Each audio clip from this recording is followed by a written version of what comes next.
I get a lot of questions from time to time from people that may walk up to a table where I'm doing a book signing, or just in general who have contacted me. Folks want to write their own book, and I've been approached countless times with questions from people who are just interested in doing something like that themselves and looking for some tips and pointers. I was actually very thrilled actually to get some questions from a high school student for a project from a high school in Georgia by the name of Brianna. And Brianna sent several questions along. She's, I guess, concerned or curious about becoming a writer. And this is, questions that I get fairly common. And I wanted to do a short video today to kind of address some of those and allow Brianna to share this video with her classmates as they've asked at the high school in Georgia. So I was honored to do this. So thanks, Brianna, for the questions.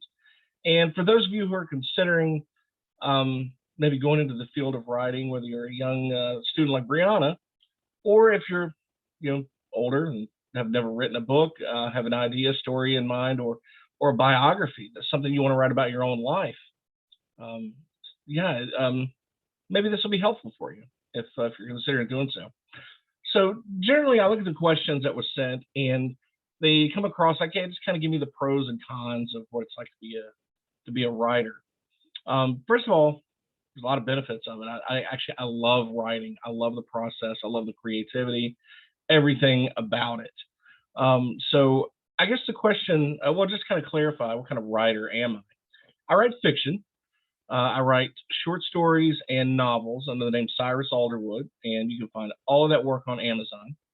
But I write across multiple genres, so I didn't pick just one type of thing to write about. For example, when I first started writing, I was a big horror fan. Just loved horror movies, especially when I was a kid. So I thought, hey, why not cut my teeth writing a horror story? I came up with a great idea, and I meant to write just one book. Well, one book turned into a 4-part series, and the first book of that is out now. The other 3 are going to follow. I pulled them off the shelves and since did a rewrite because over the years, my style changed a little bit. So I kind of grew as a writer, I guess is the best way to say that. And I wasn't comfortable leaving that out there. So I just went ahead and pull it off the shelves and rewrite, reissue them because the story was still really good. So I'm an independent author. That means I don't have an agent. I don't have a publishing house. So I'm not like your typical Dean Koontz or Stephen King or J.K. Rowling, where you have a company behind you, a media machine, and people to do all of your PR for you. So as a writer, that's kind of all on me. I write. I have some friends that'll beta read or read these for me and say, hey, you missed something here. I have a question here. Kind of helps you round out your book, make a better book. And in the process, help catch some mistakes in your writing, because I don't care who you are, you're going to have typos in your writing. I read books today by popular, famous authors, and I'll still find them. They're hard to find. But some of the questions, let's just start off and go down the list. What are the benefits of being an author? Well, pretty much, I have the ability to actually share my creativity. At heart, I'm kind of a storyteller. So I'm just basically spilling those stories out in words on a page. It's like a painting. You look at a beautiful painting, they say a painting, a picture's worth 1,000 words. Well, that's exactly what you're doing. You're painting a picture in your readers' minds with the words from your heart and soul that you spill out onto your page. That is, to me, is a huge benefit, because no matter what the storyline is, I can teach a moral or a lesson to be learned, point out things that I don't like in culture and society, right some wrongs. There's a benefit to being an author, and that's just the self-satisfaction of knowing that you can go anywhere with a story, create any kind of character. And really, the best benefit is when somebody comes up to me, they've already bought my book, and they come up to the table, they're not ready to buy a new one. They don't want to buy a new one, they already have it. It's like, hey man, can you sign this for me? Wow, that's pretty cool. I've had that happen a handful of times. And I'm not a wildly popular author. I'm just just a regular indie author. And so there are a lot of benefits, but you have to find those benefits in yourself, and just be proud of your work and your process and your creativity and the message you're trying to get across. That's also the hardest part. Um, writing a book is writing a book, writing an essay, writing a poem, whatever kind of writer you want to be. Even if you're writing nonfiction, that's the hardest part about this is like a lot of writers tend to be introverted, and I'm not terribly introverted, but um, being a salesperson that is top of your list if you're a writer because you want people to read what you're writing. That's the hardest part is getting traction for people to know that you have work out there. Unless you have a book deal, you're signed with an agent and a publishing house, and they have that media machine behind them that they push behind you. The reason I'm an independent writer is I got tired of sending those letters out to agents to find an agent. And those that are interested in it will take probably a portion, and of course the publishing house will take a portion of all of your sales, but they're pushing your sales.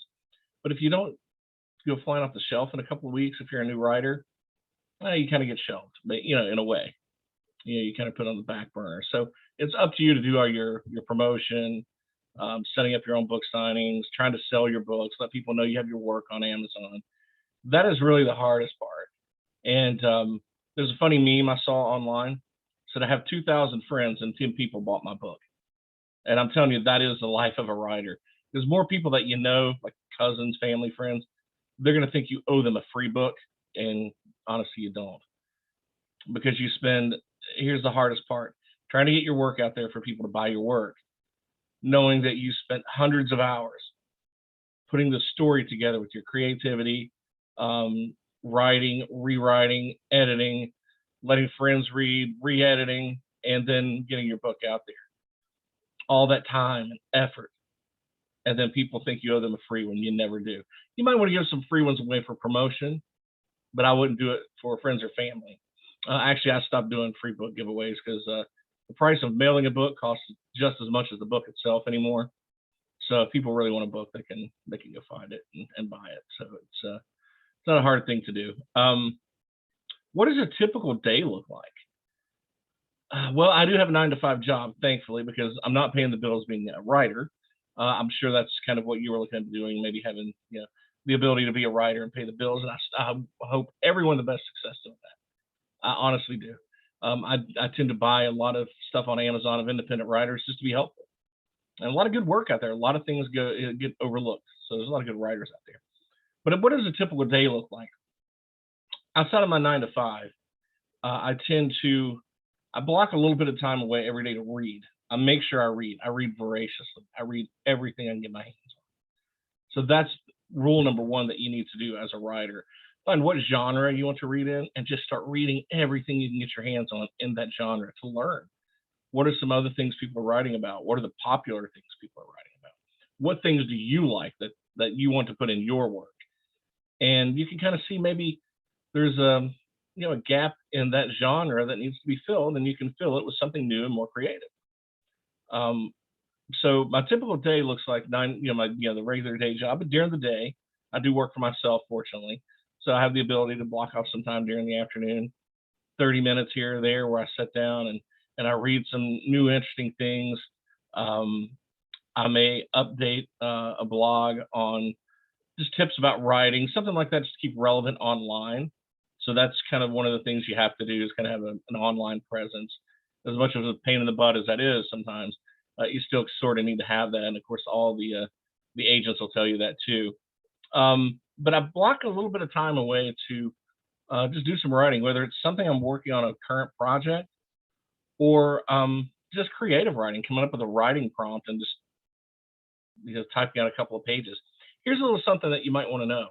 If you write 3 pages a day, just 3, you'll have written the average size novel in 3 months and 90 days. It's pretty impressive, but you got to get to those 3 pages a day and know what you're writing and have the story flow.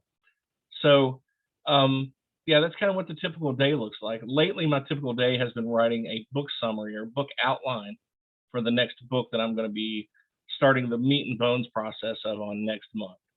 So, reading what you can do in your genre or what you want to write about, and spending some time just writing something, whether it's journaling, blogging, anything at all. Spend a little time writing, because if you're a writer, you write. I know a lot of people say, "Hey, I'm a writer. I've been working on a book for 15 years." Well, they haven't picked it up in 5. Yeah, I wouldn't exactly call yourself a writer if that's the case. So make sure you have that built in your daily routine, whether it's 10 minutes, a half hour, whatever, whether it's journaling, writing an article about something, an essay on something. It doesn't have to be anything school related. You saw something on the news or heard something on the news, and you're writing an essay on your thoughts. It's just that simple. Sometimes your thoughts will keep you going. Your thoughts will keep you writing. Your brain never stops, literally. You're always thinking something. So that means you can always be writing something. That's kind of the cool thing about it. Are there opportunities for advancement? It depends on what kind of field you want to go into. If you know you definitely want to be in the field of literature or writing or publishing, yeah, there's probably a lot of room, lots of room for advancement. At some point, you may want to become your own boss, set up your own small publishing company, um, and or a marketing company for independent booksellers. You never know. There's a lot of people out there that take advantage of writers, especially those who are not signed. So maybe there's some way that you can come up with to help those folks actually get whatever money they spend on your services. It makes them worthwhile because a lot of people don't like being taken. But yeah, there's all kinds of opportunities for advancement. I'll give you an example. I was just on Yahoo earlier and I was clicking on a news article and I was reading it. Spotted three errors in the story. This happens probably 5, 10 times a week when I'm reading online news. Doesn't matter if it's CNN.com, FoxNews.com, Yahoo.com, whatever.com. I spot errors, even in like sports writing stuff. If I'm reading a summary of last night's hockey game, so there's always room for editing, always room for better editing. So I assume in that industry, there's a lot of room for growth through those types of companies. If you wanted to have a regular company you work for, but work in that department where you working on the PR and the messaging, always room for a lot of writers in that. Always.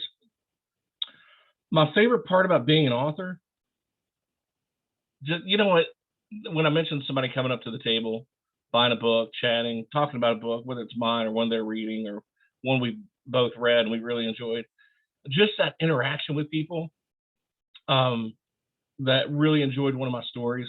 Gosh, that's huge. That's very huge. As a matter of fact, the person I'm working on right now, I'm collaborating with on a story, came to me um, to help write this book from an idea that he had. And the reason he came to me is because he read a book called Revelation Calling that I wrote and really liked that style. Now, he was already a published writer, nonfiction.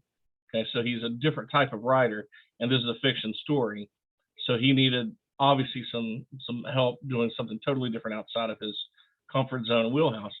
And how just how thrilling it is that that is some amazing things when somebody reads a book and they get a message. One of my favorite books that I've written is called Pot of Gold, and that one has sold the least of any book.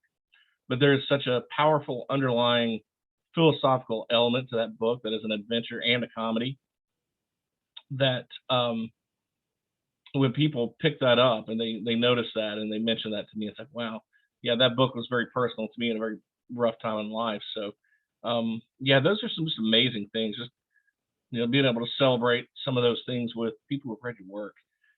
What do I do when I have writer's block? That's a good question. I keep a book around here. It's called 300 Writing Prompts. And I'll just flip a page to it and it'll ask a question. And I'll just start writing an essay, which is not anything I normally write.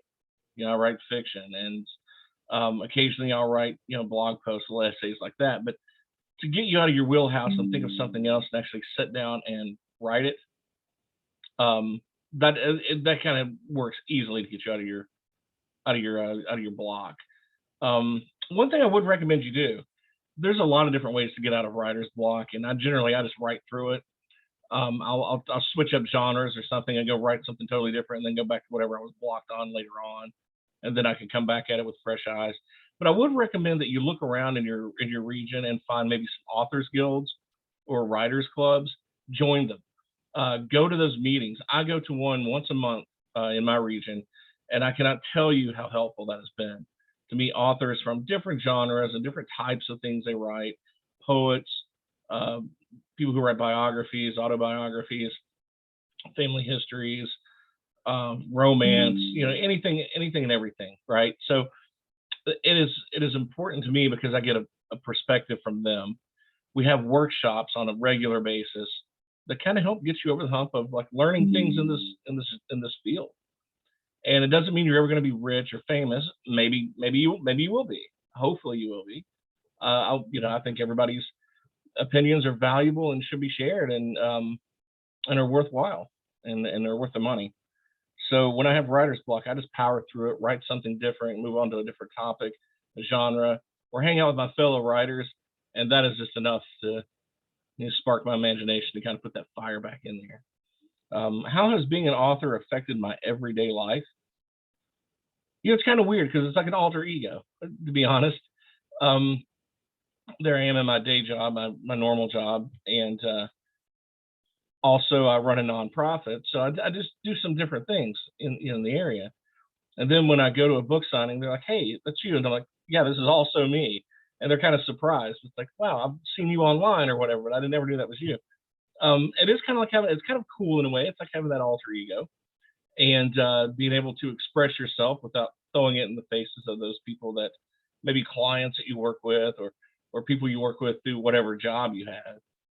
So but it's cool, and it's always a fun talking point because no matter where I go, like family's there, like, "Hey, this is my brother, or this is my uncle, or it's my son, or whatever." He's a writer, and like hey, I have another company, but I'm just everybody's like, "Hey, you write books." That's always the coolest thing. Doesn't matter what I do for a day job, because I love my day job. Um, yeah, it really has impacted my everyday life because it seems like it was just an alter ego that took its life of its own, and I've had fun with it. Can't say that it's like translated to a bunch of sales, but but the the alter ego, the Cyrus Alderwood ego gets out there, and I think that's pretty cool. It's a talking point, and it's really made a difference. It really has. It's so funny because some people actually still call me, you know, um, one thing, and then, like, and I'll always answer to it because it almost feels like, yeah, that sort of is me too. But I hope that's been helpful. I do have a page on Medium.com if you want to look up Cyrus Alderwood over there, and I do write some things on there to be helpful for new writers, like tips like 4 steps, 5 steps in the writing process, things like that. And I'm always available for any kind of new authors that have some questions, Q&A. I always do Zoom with folks like that, just kind of banter some things around and spur some activity and some fun times, and actually you may make some new friends. Thanks again for bringing these questions to me. I'm glad to help with the project, and hopefully this video helps some folks there in your school, in your area. And if anything else, certainly look me up on social media, Cyrus Alderwood. You can find me there. Hey, thanks again, and cheers. I'll see you on down the road.